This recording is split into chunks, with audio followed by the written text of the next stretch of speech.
Y ahora, mis hermanos, una noche de bendición. Declaro una noche de bendición. Confieso que el Señor está aquí para bendecir, para sanar, para librar. Aleluya, gloria al nombre de Cristo Jesús. Bendito sea el nombre del Dios de Israel. Gracias a nuestro Dios por esta oportunidad de estar congregados alrededor de la palabra. Y en esta noche, ya sin más, queremos entrar en la palabra de Dios. Tenemos hambre de la palabra de Dios. Y dice la palabra allí en el Salmo 128. Acuérdense, el Salmo 128 es uno de los llamados salmos o cánticos de las subidas. Eran las canciones que el pueblo de Israel debía cantar cuando iban de camino a Jerusalén para las 3 convocatorias o convocaciones anuales que el Señor hacía a su pueblo. Y entonces decía, iban cantando, preparando sus corazones para entrar en el lugar santísimo, el lugar de la presencia, el lugar de la voluntad del Señor. Gloria al nombre del Señor. Pero mis hermanos, también estos cánticos graduales nos sirven para prepararnos, para enfrentar lo que yo le llamo las aguas turbulentas de estos tiempos. Nuestra barca parece sacudirse en medio de tanta tempestad, de tanta mentira, de tanto engaño, ¿no es cierto?, de tanto materialismo, de tanta desvergüenza que ha entrado en el mundo, ¿no es cierto? Pero la palabra del Señor dice que está firme, aleluya, su palabra prevalecerá.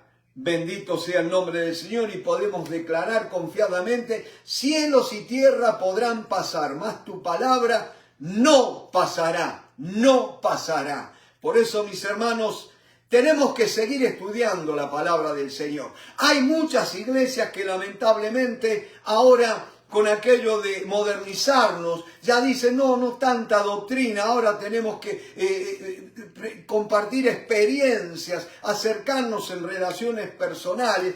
Y está bien, ¿no es cierto?, el relacionarnos. Pero ¿sabes una cosa? Si no nos relacionamos en y a través de la palabra de Dios, todo va a ser en vano, mi hermano. La palabra de Dios. Y hoy más que nunca resuenan las palabras del apóstol Pedro, que dice que tenemos que estar siempre preparados para presentar defensa con mansedumbre y reverencia ante quien lo demande de la esperanza que hay en nosotros. Gloria al nombre del Señor. El mundo puede cambiar los valores. El mundo puede querer redefinir lo que es la ética, lo que es moral, lo que está bien, lo que está mal. Quieren redefinir el matrimonio, pero yo les digo una cosa, nosotros no cambiamos porque la palabra de Dios no cambia, porque nuestro Dios no cambia. Aleluya, todavía resuenan las palabras del profeta. Paraos en los caminos y preguntad por las sendas antiguas. Oh, gloria al nombre del Señor. Y dice la palabra del Señor en esta noche, Salmo 128, bienaventurado todo aquel que teme a Jehová, que anda en sus caminos. Cuando comieres el trabajo de tus manos, bienaventurado serás y te irá bien. Tu mujer será como vid que lleva fruto a los lados de tu casa, tus hijos como plantas de olivo alrededor de tu mesa. He aquí que así será bendecido el hombre que teme a Jehová. Bendígate Jehová desde Sión, y veas el bien de Jerusalén todos los días de tu vida, y veas a los hijos de tus hijos. Paz sea sobre Israel. Gloria al nombre de Cristo. En primer lugar, mis hermanos, quiero que juntos notemos la primera palabra de este salmo. Bienaventurado.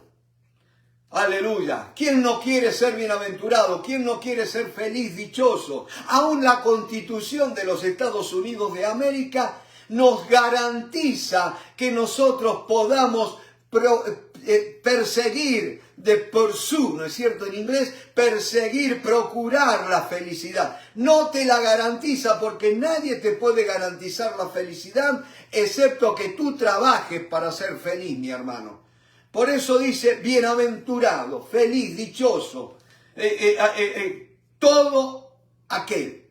Y suena lindo esto, ¿no es cierto? Bienaventurado todo, felices, dichosos, bendecidos, todos. Pero ¿sabes qué? Esa es la voluntad de Dios, bendecir a todos. Pero ¿sabes qué? Acá entra una palabra, aquel. Esto es lo que hace la diferencia, esto es lo que acota. ¿Quién es la persona que recibe la bendición de Dios? Todo aquel. Bienaventurado todo, pero ahora me dice aquel. Es como entrar en un embudo. Todo aquel, se estrechó la cosa, ¿no es cierto? Todo aquel que teme a Jehová. Y mis hermanos, la mejor definición de qué es lo que es temer a Jehová está ahí en el mismo versículo, que anda en sus caminos. Bendito sea el nombre del Señor. Se puede hablar de temor reverente, lo que vos quieras, pero mi hermano, no hay evidencia mayor que tenemos temor del Señor cuando andamos en sus caminos. Me gusta la versión de la Biblia en hebreo, la Biblia hebrea completa se llama, ¿no es cierto? Y no le estoy haciendo propaganda, yo no vivo de vender Biblias, lo mío es un trabajo secular que me ayuda a mantener mi familia, ¿no es cierto? Pero dice la palabra del Señor, allí en esa versión, dice, bienaventurado todo aquel que teme a Jehová, que anda que camina en todas sus sendas, sus caminos. Y acá hay una cosa, mi hermano. Por ejemplo, yo vengo de Argentina, ¿no es cierto? Argentina en un tiempo tenía 44.000 kilómetros de redes ferroviarias y ahora no tenemos ni la cuarta parte, ¿no es cierto? Pero es un país extenso, tiene más de 2 millones de kilómetros cuadrados territorial, sacando la parte insular y la parte antártica, ¿no es cierto? 2 millones más o menos de kilómetros cuadrados. Y decían, tenía una red ferroviaria, una de las mayores del mundo, mi hermano, en su tiempo. Ahora ya no, estamos en decadencia, ¿no es cierto? Pero decía, cuando uno dice, yo he recorrido algunos caminos de Argentina, no es lo mismo que decir, yo he andado por todos los caminos de Argentina. ¿Qué me quiere decir con esto? De que yo puedo decir, conozco Argentina cuando he recorrido todos sus caminos. En la medida que yo recorro parte o todos los caminos, así es mi conocimiento de Argentina. Pero mis hermanos, aquí hay algo más importante que conocer a Argentina, es conocer a Dios, mi hermano. Yo siempre digo que el leitmotiv de mi vida, o sea, el propósito por el cual yo vivo, es conocer a Dios y darlo a conocer. No hay otro propósito mayor, no es hacer plata, no es otra cosa que conocer a Dios. Bendito sea el nombre y darlo a conocer. No hay otro bien mayor, no hay felicidad más grande, mi hermano. No hay placer más grande que cuando uno empieza a orar y siente el Espíritu Santo que te está dando una palabra para que en fe la largues y bendigas al necesitado. Eso no se compra con ningún oro del mundo. Y no hace falta tener escenario, no hace falta tener plataforma. Simplemente hace falta 2 rodillas que estén dispuestas a doblarse, a tocar el suelo. ¿No es cierto? En la adoración, en oración. Y 2 manos que se levanten al Señor. Y como decía un viejo amigo que ya está en la presencia del Señor, cuando yo levanto mis manos al cielo en oración, es como las 2 patitas. Antes en Argentina los enchufes tenían 2 patitas, ¿no es cierto? Es como las 2 patitas del enchufe que se conectan al poder, ¿no es cierto? A la 220, como dicen allí. Y así mis manos se conectan, levanto mis manos en oración, se conectan al poder de Dios, mi hermano. Y la electricidad del cielo empieza a entrar sobre todo mi cuerpo. Toca mi lengua y allí no solamente oro en lengua, no solamente profetizo, sino que hablo vida. Aleluya, como Ezequiel cuando dijo, profetiza sobre estos huesos secos y vivirán. Gloria a Dios, aleluya. Pero cuando estamos conectados al poder de Dios, bendito sea el nombre del Señor. Y decía que anda en sus caminos. Mi hermano, bienaventurado todo aquel que teme a Jehová, que anda en sus caminos. Mi hermano, vamos a ir rapidito a ver Isaías 11, 1 al 5. Vamos a ver un poquito qué es el temor de Jehová. Ojo, no temor a Jehová, sino temor de Jehová. Isaías 11, 5. Y decía, mis hermanos, vamos a ir a la fuente. Yo quiero ser temeroso del Señor. Cuando la iglesia, présteme atención, acá hay una palabra de Dios. Cuando la iglesia en Jerusalén andaba en el temor de Jehová, dice que crecía grandemente. Aleluya.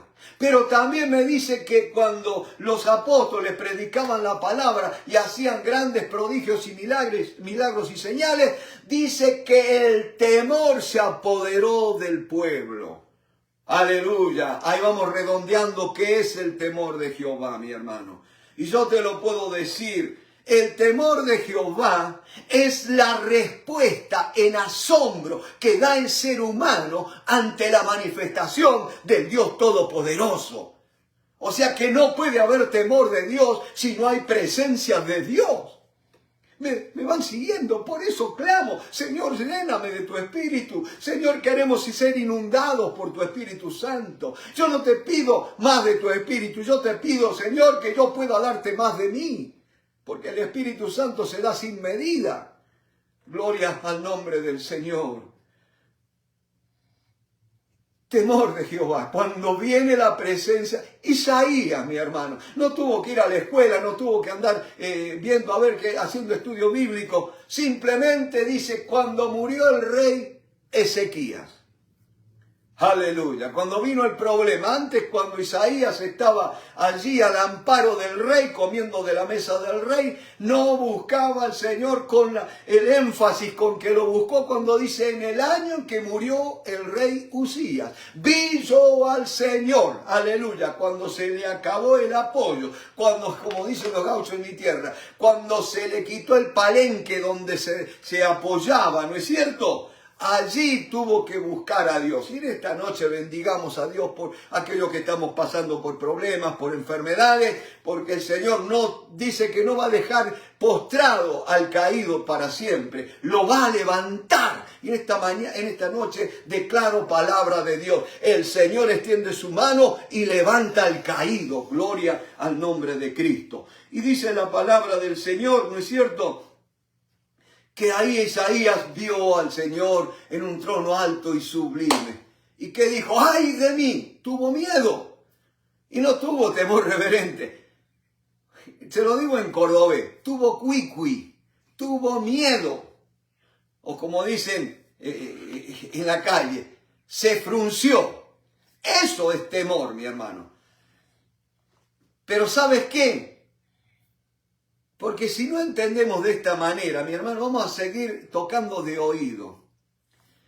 La gran diferencia entre el temor que yo puedo sentir, por ejemplo, de un peligro, a sentir el temor de Dios, está en que, por ejemplo, vamos a ponerlo así, muchas mujeres no quieren saber nada con las víboras, las serpientes, le tienen miedo. Entonces, cuando ven una serpiente, ¿qué hacen? Sienten el temor y huyen, se quieren ir.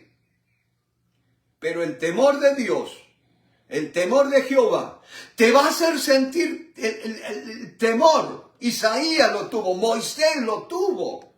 Mi hermano, definámonos con la Biblia, no con lo que nos han enseñado las tradiciones. Entonces, ¿qué pasa? Cuando sentís la presencia del Señor, Tenés el miedo dentro tuyo, pero ¿sabes qué? Ese miedo te lleva a apartarte del pecado y a arrojarte en los brazos de un Dios amoroso. Eso es temor de Dios. Con el temor de Jehová el hombre se aleja del pecado, ¿no es cierto? Y vamos rapidito, ahí está una cosa. El temor del Señor no lo vamos a aprender por nosotros mismos, no lo vamos a aprender de la enseñanza de ningún hombre. Yo no te puedo enseñar el temor de Jehová. Fíjense, ¿sabe por qué? Fíjense, Isaías 11. Saldrá una vara del tronco de Isaí y un vástago retoñará de sus raíces y reposará sobre él el espíritu de Jehová, espíritu de sabiduría y de inteligencia, espíritu de consejo y de poder, espíritu de conocimiento y de temor de Jehová. Mi hermano, el temor de Jehová lo enseña el Espíritu Santo. ¿Sabes por qué? Porque la Biblia se refiere al Espíritu Santo como el celo de Jehová.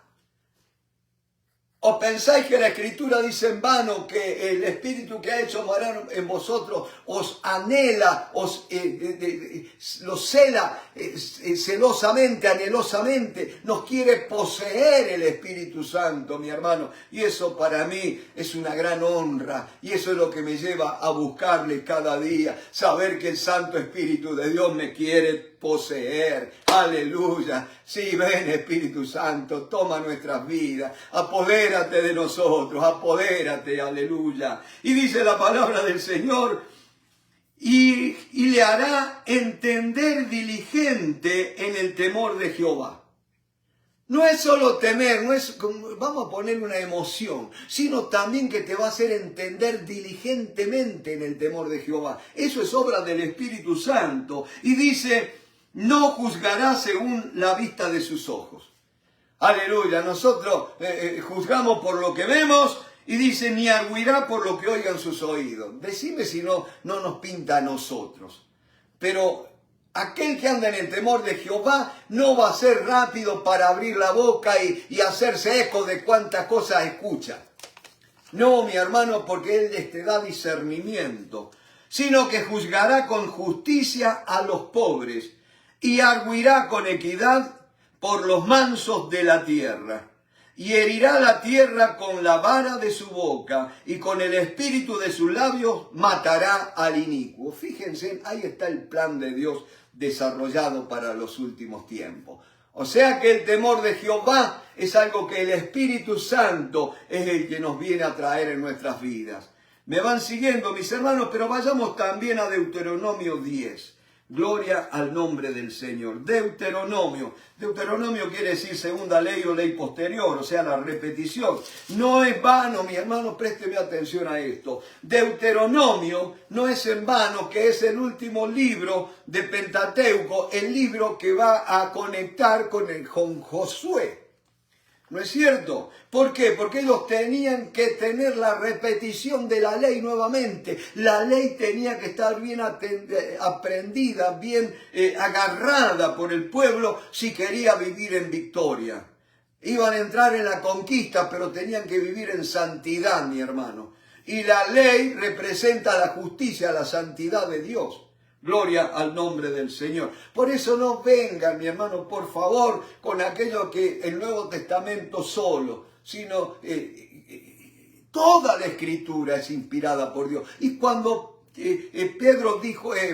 Pablo dijo eso, estaba refiriéndose al Antiguo Testamento, porque todavía el Nuevo Testamento no había sido escrito, mi hermano. ¿Me van siguiendo? Seamos gente de toda la Biblia. Bendito sea el nombre del Señor. Y entonces dice en Deuteronomio 10, 12 y 13. Ahora pues, Israel, ¿qué pide Jehová tu Dios de ti? Jehová tu Dios de ti. Entonces dice, sino que temas a Jehová tu Dios, que andes en todos sus caminos. Ve, ahí está el salmista cuando dice, bienaventurado todo aquel que teme a Jehová. El hombre que anda en sus caminos o en todos sus caminos. y que lo ames.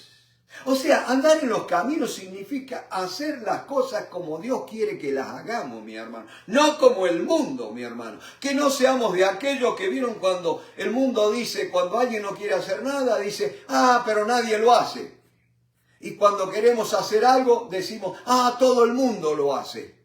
No, mi hermano, esos son argumentos pobres, esos son argumentos del mundo. Lo que a nosotros nos mueve no es que todo el mundo lo hace o que nadie lo hace, sino si es agradable al Señor o no es agradable al Señor. Bendito sea el nombre del Señor. Si queremos que el Espíritu Santo obre a través de nuestras vidas, tenemos que ser gente quebrantada en espíritu, humilde, mansos, pero también obedientes a su palabra, ¿no es cierto? Y dice la palabra del Señor. Y una cosa, mis hermanos, viene una palabra de Watchman Nee, un escritor de China que murió en el año 1972, ¿no es cierto?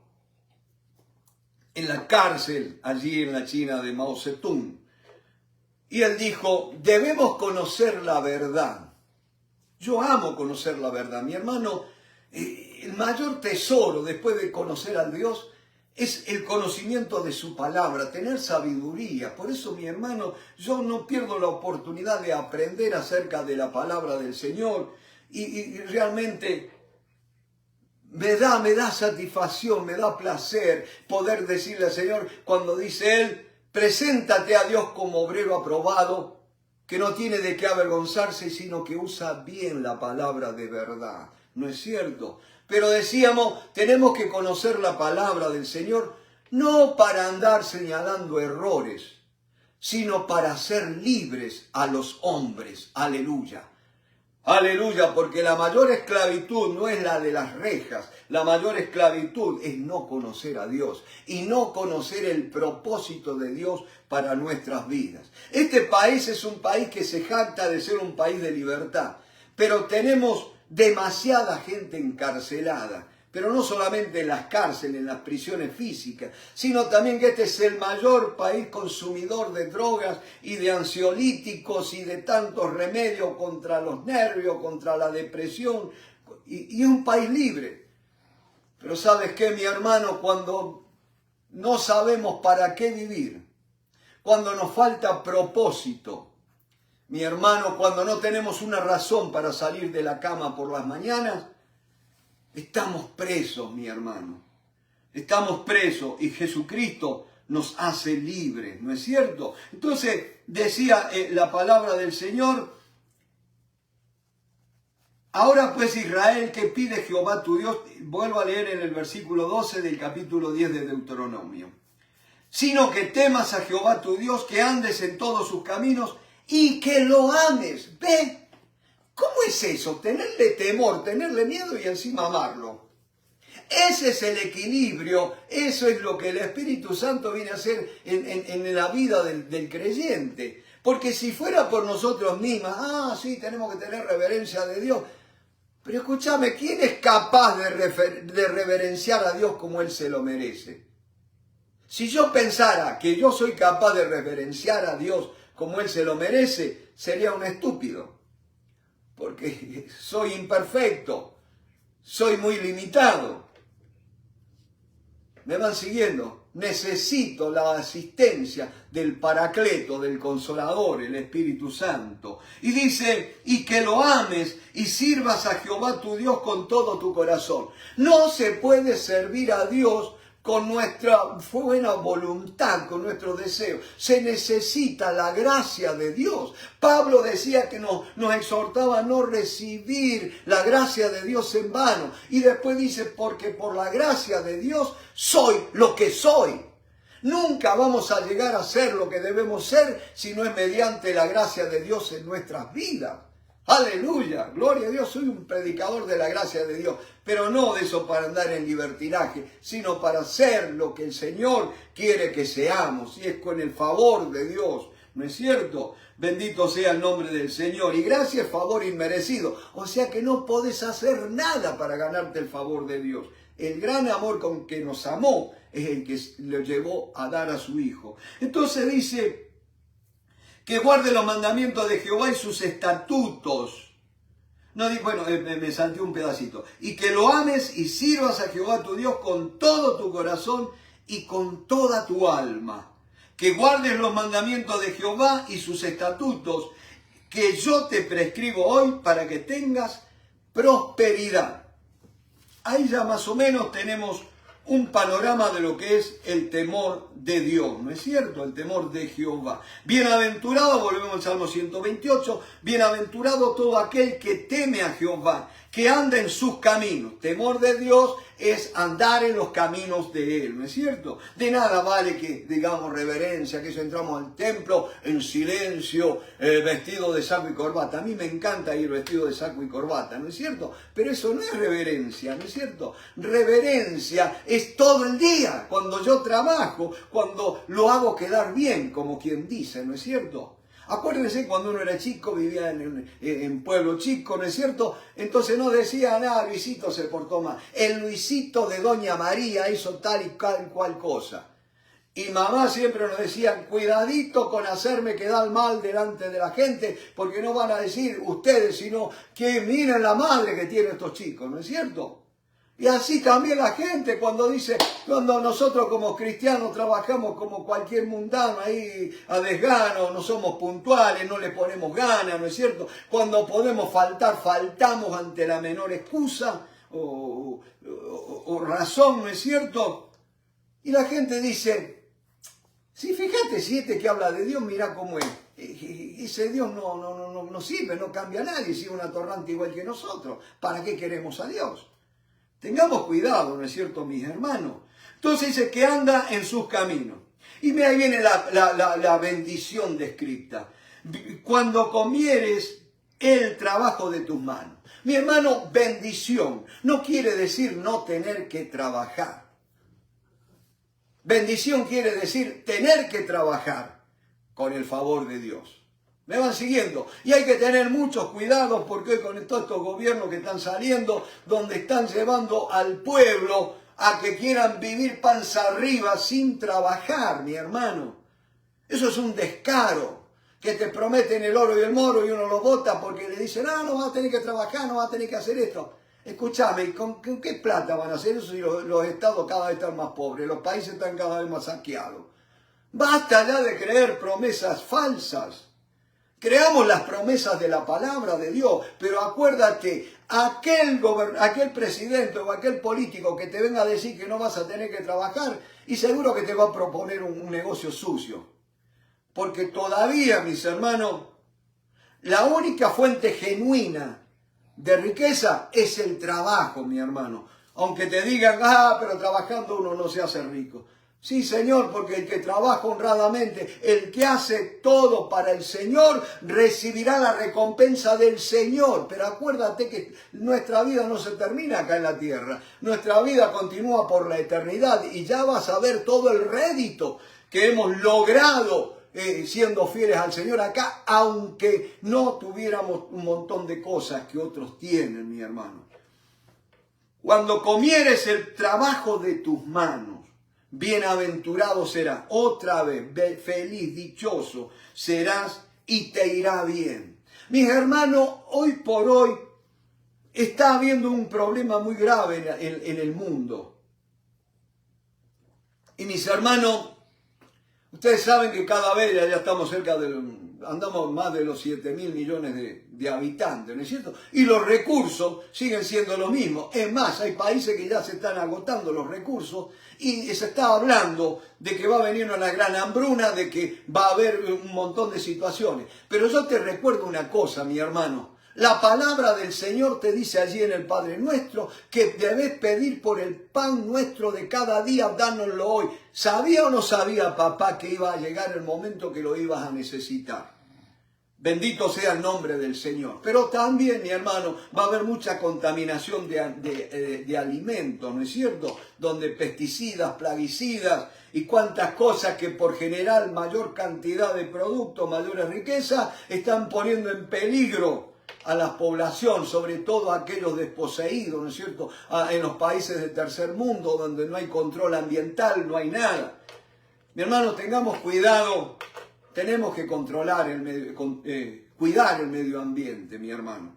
¿No es cierto? No nos traguemos aquello de que la tierra se renueva porque es chiquito, los recursos se agotan. Entonces, mi hermano, vamos a tener que entrar de lleno a creer la palabra de Dios, pero no podemos creer algo que no conocemos, mi hermano. Por eso yo te insto a que continuemos vez tras vez estudiando, escudriñando las Escrituras, ¿no es cierto? Bienaventurado, cuando comieres el trabajo de tus manos, bienaventurado serás y te irá bien. Te vas a satisfacer, mi hermano. Es más, dice que en los últimos tiempos algunos vendrán y prohibirán alimentos que Dios ha dado para el provecho. Pero acuérdense que todo se santifica mediante la oración y la palabra.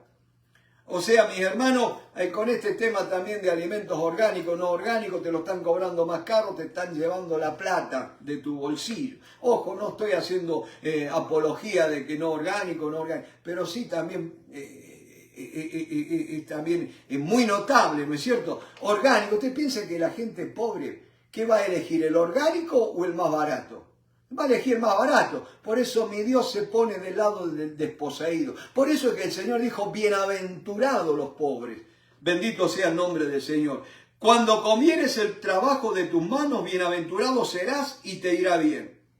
Y acá viene un párrafo tremendo. Primero está hablando del hombre que Dios bendice. Es la voluntad de Dios bendecir al hombre. Es más, Dios cuando lo creó al hombre, lo bendijo Dios. Lo creó en un estado de bendición. Y entonces ahora dice, tu mujer será como vid que lleva fruto a los lados de tu casa. Reina Valera habla de fruto a los lados de tu casa, entonces uno piensa como las mujeres allí en los pueblos que tienen las macetitas de planta, vieron alrededor de la casa, pero no, realmente lo que quiere decir que lleva fruto en lo más interno de tu casa. Ahora piensa un poquito, ¿cuál es lo más interno de tu casa?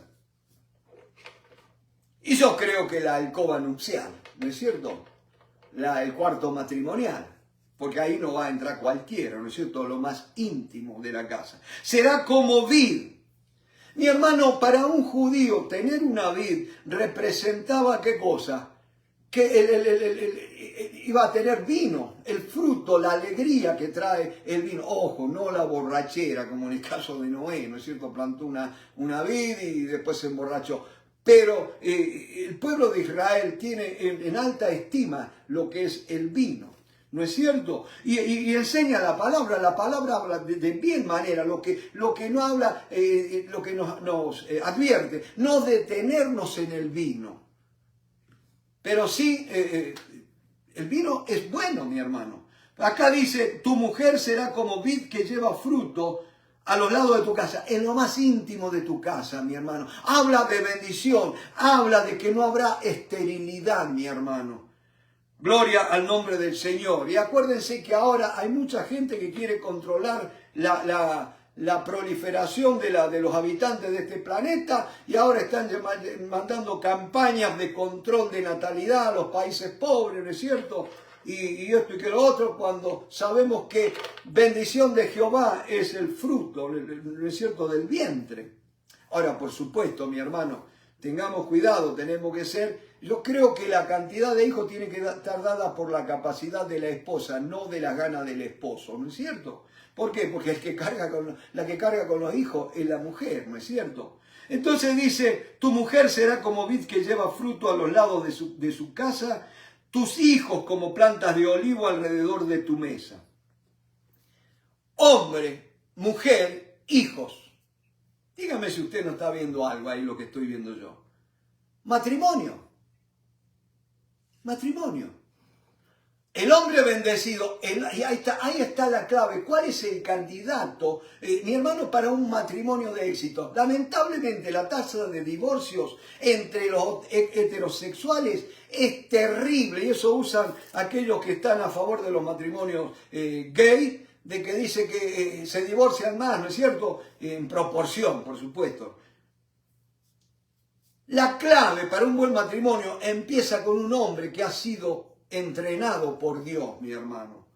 ¿No es cierto? Tenemos que ser hombres que se ponen en las manos de Dios. Entonces dice, tu mujer, Hombre, mujer. Acá está diciendo mucho y no hay que agregarle, dice, más claro, echarle agua, como dice, ¿no es cierto? Hombre, mujer. Y después viene hijos. El tema del matrimonio es para la procreación. Vayamos rapidito, y ahí sí, yo le mandé un mensajito a aquellos que me quisieran oír, como decimos siempre, a quien puede interesarle, ¿no es cierto? De Malaquías, vamos a ir rapidito, el último libro del Antiguo Testamento, Malaquías, y allí está Dios hablando de qué es el matrimonio, ¿no es cierto? Fíjense en lo que dice,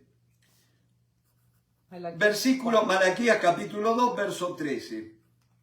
Vamos a leer desde el 13, perdón, sí. Y esta otra vez haréis cubrir el altar de Jehová de lágrimas. Hay otras versiones en hebreo que hablan, aunque vosotros cubráis el altar de lágrimas, ¿no es cierto? De llanto y de clamor, así que no miraré. Ahí está más precisa la palabra. Aunque ustedes llenen el altar con lágrimas, y permítame la expresión campesina, y con mocos, ¿no es cierto? Estén llorando allá, yo no voy a mirar, dice el Señor. No voy a mirar. Dice, ¿saben por qué? Dice, para aceptarla con vuestro mano. Dice, y no miraré la ofrenda para aceptarla con gusto de vuestras manos. Podemos llorar, podemos gritar, podemos clamar, palabra de Dios, qué sé yo. Pero dice, no las voy a aceptar. ¿Por qué? Más diréis, ¿por qué? Porque Jehová ha atestiguado entre ti y la mujer de tu juventud. Nota una cosa. Está hablando ya una persona mayor. Ha atestiguado entre ti y la mujer de tu juventud, contra la cual has sido desleal, siendo ella tu compañera y la mujer de tu pacto. ¿No hizo el uno, habiendo en él abundancia de espíritu? ¿Y por qué uno? Porque buscaba una descendencia para Dios. Acuérdense, cuando Dios hizo a Adán, lo hizo uno, ¿no es cierto?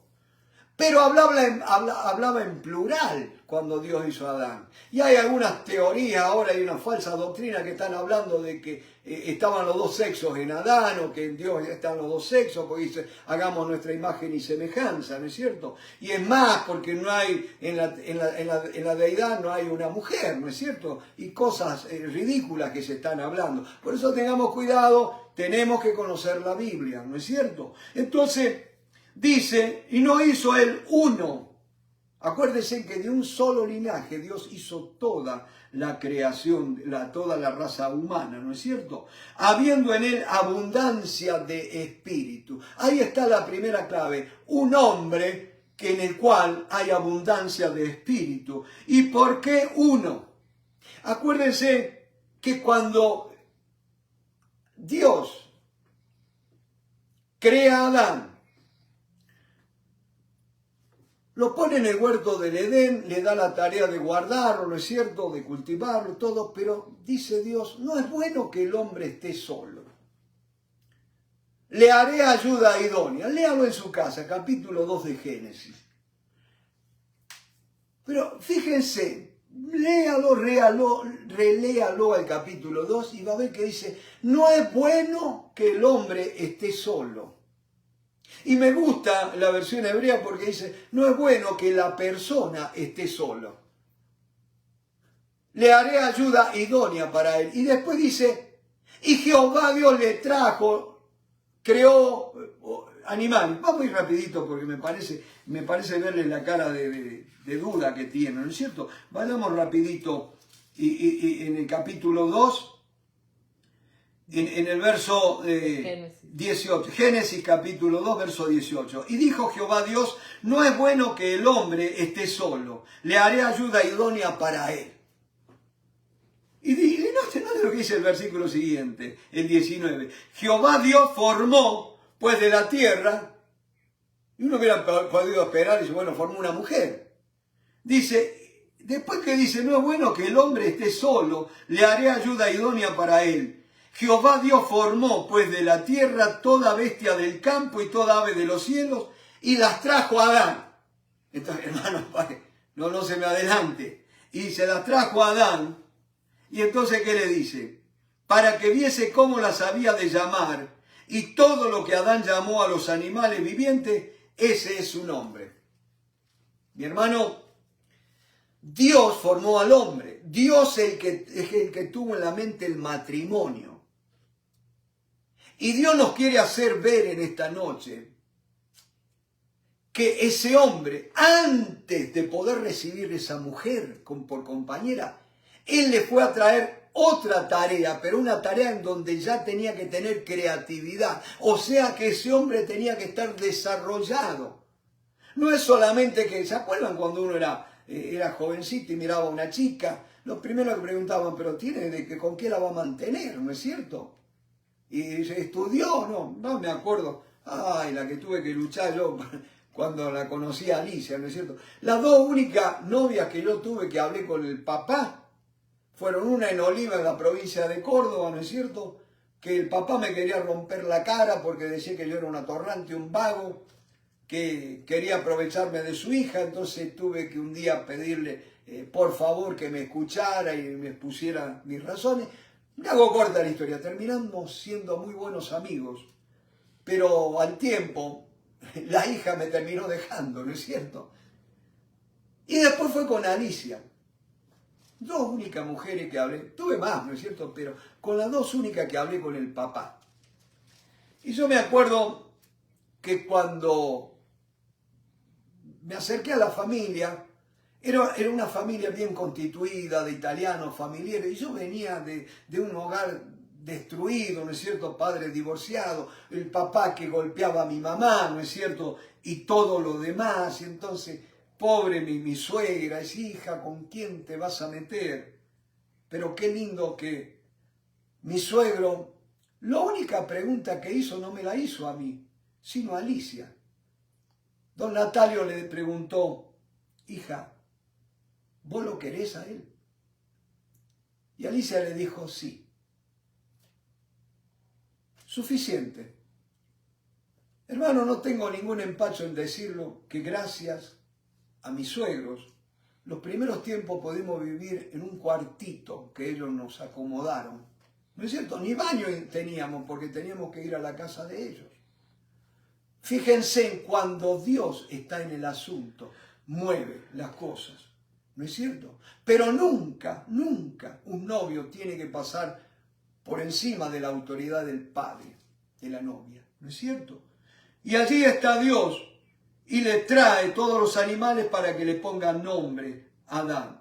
Y todos los nombres que le puso, esos son como se llaman ahora. Y dice, y puso a Adán nombre a toda bestia y ave de los cielos y a todo ganado del campo, mas para Adán no se halló ayuda idónea para él. Entonces Jehová Dios hizo caer sueño profundo sobre Adán y mientras éste dormía, tomó una de sus costillas y cerró la carne en su lugar, y de la costilla que Jehová Dios tomó del hombre, hizo una mujer y la trajo al hombre. Dijo entonces Adán, usted sabe que la Biblia hebrea no dice dijo entonces Adán. Adán dijo, al fin, gritó, ¿no es cierto? Al fin, una que me gusta. Gloria al nombre de Cristo. Acuérdense, cuando Dios es el que te pone la chica, eso va a ser lo que va a durar, mi hermano. Y dijo entonces Adán, esto es ahora hueso de mis huesos y carne de mi carne. O sea, viene a ser parte mía. ¿No es cierto? La acepto. Esta será llamada varona porque del varón fue tomada. Por tanto, dejará el hombre a su padre y a su madre y se unirá a su mujer y serán una sola carne. Y estaban ambos desnudos, Adán y su mujer, y no se avergonzaban.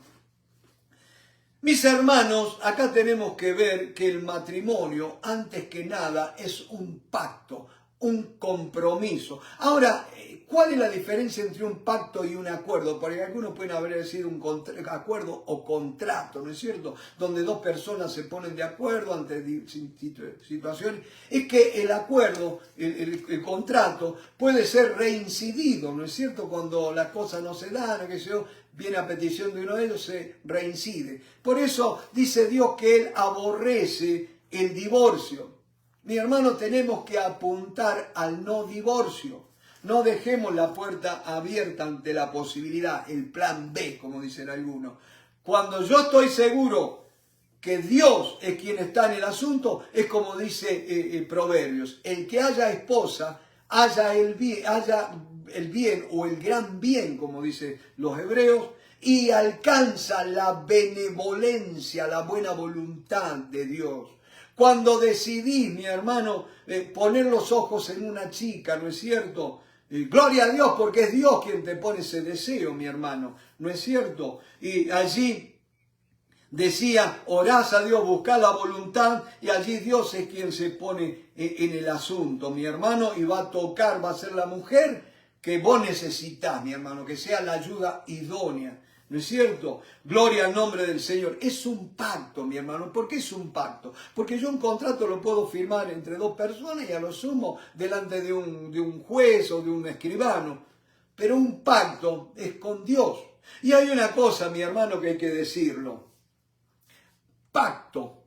Ustedes saben que para haber un pacto tenía que haber, el pacto cuando más solemne era porque involucraba toda la vida.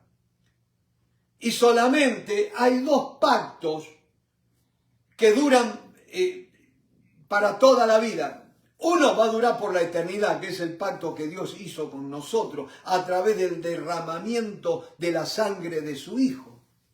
¿Me van siguiendo? Pero el pacto que nos une a nuestra esposa, mis hermanos, también es un pacto de sangre. Sí, pero ¿cómo, hermano? Y présteme atención, no quiero ser malentendido. Ustedes saben que la mujer tiene en su órgano femenino, la vagina, una membrana llamada himen. Y ahora hay que explicarlo, mi hermano, porque cada vez ya quedó más pasado de moda el tema del himen y de la virginidad, ¿no es cierto? Incluso el otro día estaba leyendo literatura de la Clínica Mayo y de Medline y de otras instituciones médica, ¿no es cierto?, donde hablaban y decían que el himen, bueno, no se sabe qué función cumple. Ahora usted dice, pero si no se sabe qué función cumple, ¿para qué está? Y dicen, es más, muchas de las chiquitas que nacen a veces nacen sin himen, ¿no es cierto?, sin esa membrana. Y es una membrana que no está sin perforar, porque por allí pasan los flujos, ¿no es cierto?, menstruales y todo lo demás, ¿no es cierto? Y entonces que el himen puede ser roto por haciendo ejercicio y pim, pam, pum. Pero la Biblia hablaba de la mujer y de la muestra de virginidad y tenían que traer las ropas y presentarlas, señal de que había derramamiento de sangre, mi hermano. Ahora note una cosa, lo digo con toda reverencia y temor del Señor. Cuando el hombre penetraba a la mujer, acuérdense, cuando Dios instituyó el matrimonio, había una sola mujer y para un solo hombre. Eso me habla de exclusividad, mi hermano. Y decía que cuando el hombre penetra a la mujer, la sangre cubre el miembro viril, une, marca esa unión. ¿Usted se piensa que Dios es pavo cuando determinó que su pueblo debía ser circuncidado todo varón? Es muy santo el matrimonio, mi hermano. Necesitamos ser llenos del Espíritu Santo para vivir un matrimonio que honre a Dios. Y mis hermanos, primera definición del matrimonio es un pacto, y un pacto dura toda la vida. Hay un garante en todo pacto, y ese es Dios, mi hermano. Si nosotros dejamos que Dios intervenga en nuestras vidas, mi hermano, nuestros matrimonios están garantizados. Nosotros decidimos cortar el vínculo cuando no le queremos dar lugar a que Dios obre en nuestras vidas, mi hermano. Y aún en caso de infidelidad, mi hermano, te lo estoy diciendo, porque a veces dicen, la mujer fue mala porque lo engañó al marido con otra, pero hay que ver qué es lo que empujó a esa mujer a brazos de otro. ¿No habrá sido el maltrato o la falta de buen trato del marido? Me van siguiendo. Pero también el matrimonio es un testimonio, mi hermano. Cuando un hombre y una mujer ya han hecho el pacto, ¿no es cierto?, de unir sus vidas, lo van a hacer públicamente. Se van a casar ante testigos ahora, ¿no es cierto? Y él le está diciendo, yo he tomado por esposa a fulanita de tal. Ahora yo me reservo para ella. Y eso se hace entre la ley también para el tema de evitar la poligamia, mi hermano, o bigamia, ¿no es cierto? Y no como una persona dijo, no, antes Dios permitía la poligamia y ahora ya no. No, porque dice que tuvieron varias mujeres, la Biblia. No es que Dios aprobaba eso. La Biblia te relata lo que es el hombre tal cual. Entonces mis hermanos decían que cuando nos casamos en público, estamos, ¿qué cosa? Confesando a Cristo delante del mundo a través de nuestro casamiento. Y si no, lea, estudie Efesios capítulo 5. Y vayamos rapidito, ya el tiempo se me va acabando, pero vayamos a Efesios capítulo 5, donde habla acerca de la unión matrimonial, ¿no es cierto? Y dice la palabra del Señor, vamos a leer desde el verso 21, un verso que es urticante para las esposas, que dice, someteos unos a otros en el temor de Dios. Las casadas estén sujetas a sus propios maridos como al Señor. Hay una cosa, mi hermano, la palabra esta, las casadas estén sujetas, no está en los originales. Tenemos que hacer honor a la verdad. En realidad este texto se tendría que leer, someteos unos a otros en el temor de Dios, las casadas a sus propios maridos. No dice estén sujetas, porque esa palabra sujeta, acá es traducida sujeta y acá de otros someteos, parecen dos palabras distintas, pero en griego es la misma palabra, que es someteos, no sujetarse, someteos.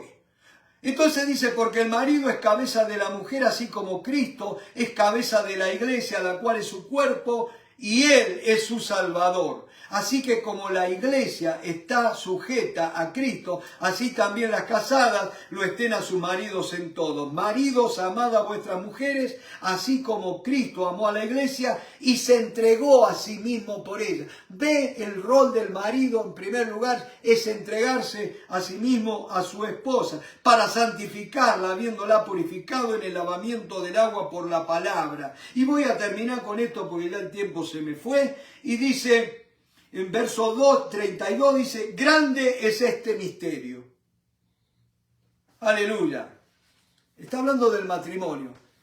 El matrimonio es un misterio porque es una revelación de Dios. De otra manera el hombre no podría haberlo descubierto. Entonces, mis hermanos, el hombre no tiene ningún derecho acerca de modificar el matrimonio. Y nosotros como cristianos tenemos que conocer la verdad de lo que es el matrimonio. Por eso los invito para el viernes que viene para completar este estudio. Dios me los bendiga, hermanos. Amén.